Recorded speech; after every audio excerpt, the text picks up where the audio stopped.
In studio now we have Bobby DeStefano, a senior finance major, here to speak with us about what students should know about the stock market. Thank you so much, Bobby, for being here with us tonight. Thanks for having me. Now, first off, Bobby, what should students be concerned about, or should they be concerned about what happened last week in the stock market? I don't necessarily think that what happened last week should be of concern to students. I think that there's key news points that people should be watching, such as oil prices, what's happening in China, currencies, and what the Federal Reserve is going to be doing with interest rates. But the news that came out last week concerning the U.S. economy was actually positive, speaking towards employment and things like that. But because of volatility in China, our market kind of felt some shocks from that, and therefore equities went down.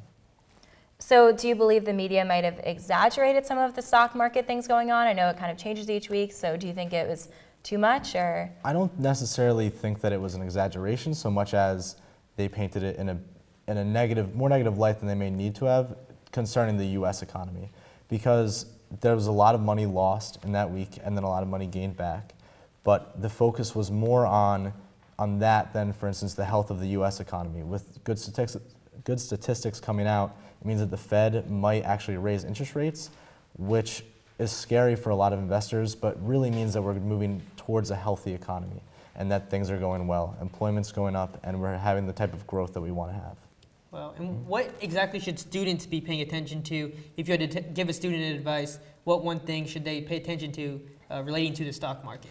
I think that right now, the Federal Reserve is probably the biggest focus within the economy right now, because if they raise interest rates, it's the first time it's happened in over a decade, and it would be a very different environment than what anybody our age really has seen.